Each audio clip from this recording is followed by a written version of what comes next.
For almost 2 decades, the console wars were defined by one rule. Exclusive games were everything. But now, everything's changing. For an entire generation, this was more than a symbol. It was a battle flag, the reason you chose your side. It defined what it meant to be an Xbox player. Narrator: Gears of War, the ultimate Xbox icon, is coming to PlayStation. An entire generation of gaming loyalty rewritten overnight. But the battlefield changed. Player attention fractured. Development costs soared. The old model, exclusive selling plastic boxes, was hitting a wall, a mathematical impasse. This isn't just about one game. It's a total shift. The battlefield isn't hardware anymore. It's ecosystems. So when the strategy shifted, the reaction was raw. A clash between identity and cold, hard business reality. For the loyal fans, it felt like a betrayal. But the data was telling a completely different story. All right, we need to talk about a huge shift that's happening in the gaming world right now. It's really the end of an era. This is a story about how one of the biggest, most recognizable faces in gaming history basically broke free, and in doing so signaled that the old rules, they just don't apply anymore.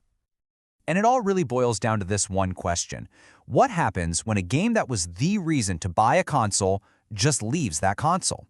And this isn't some hypothetical, what-if scenario. This is happening right now and is completely rewriting the playbook for the entire industry, making everyone, from the fans to the CEOs, rethink what a console even is anymore. To really get why this is such a massive deal, we've got to rewind a bit. We have to go back to a time when exclusive games were everything. I mean, they were king. The console wars were fought over these amazing titles you could only play on one specific piece of plastic. And that's where this term system seller comes from.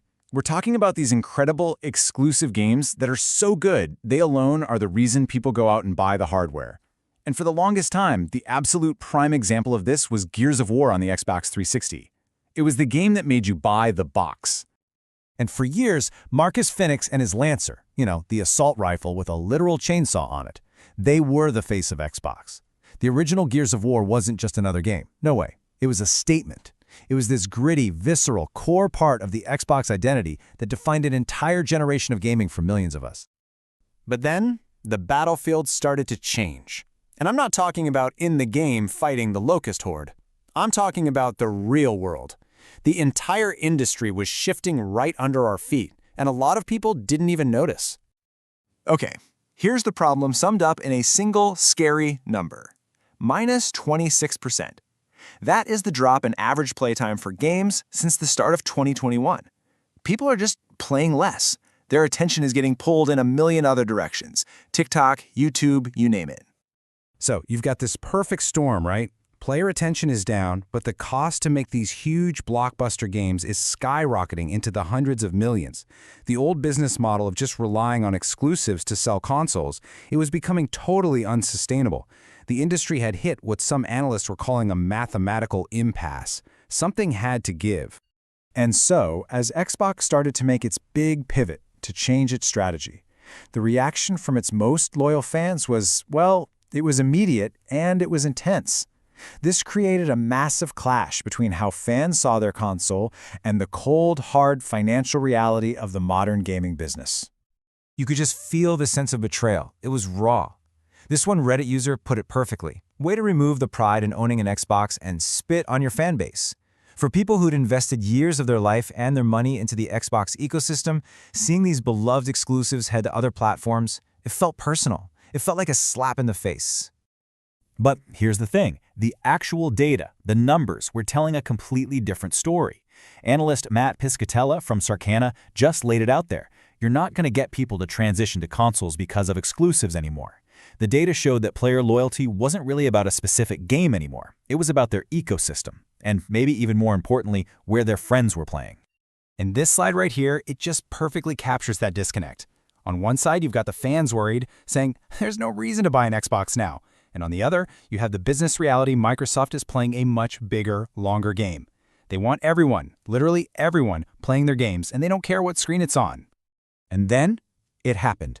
The one move that nobody thought was really possible. The thing that confirmed this new strategy in the most dramatic way you could imagine.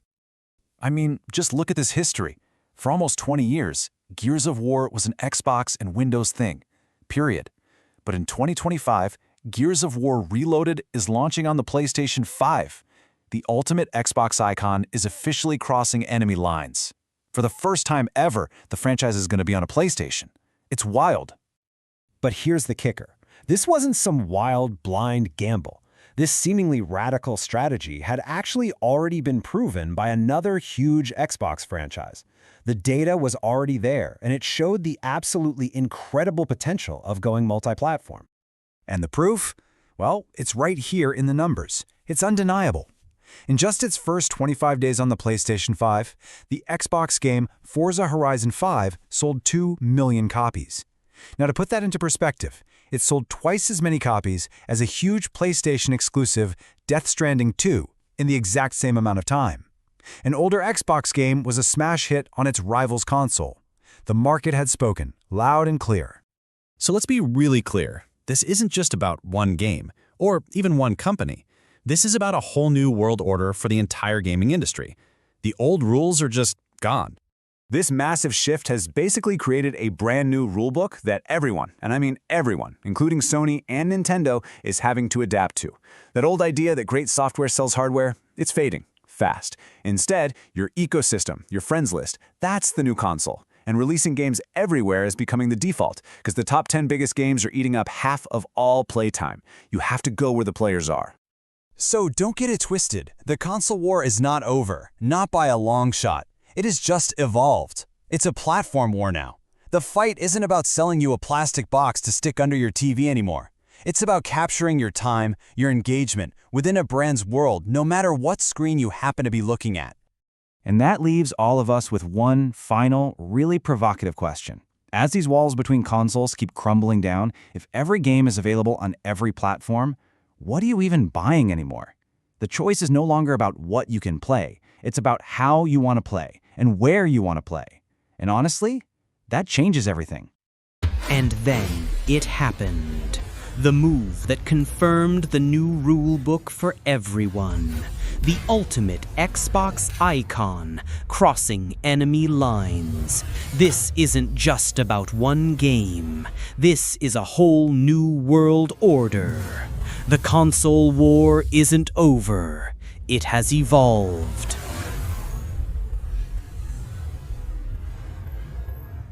So the question is no longer what you can play, but how and where. And that changes everything. If every game's everywhere, what are you really buying anymore?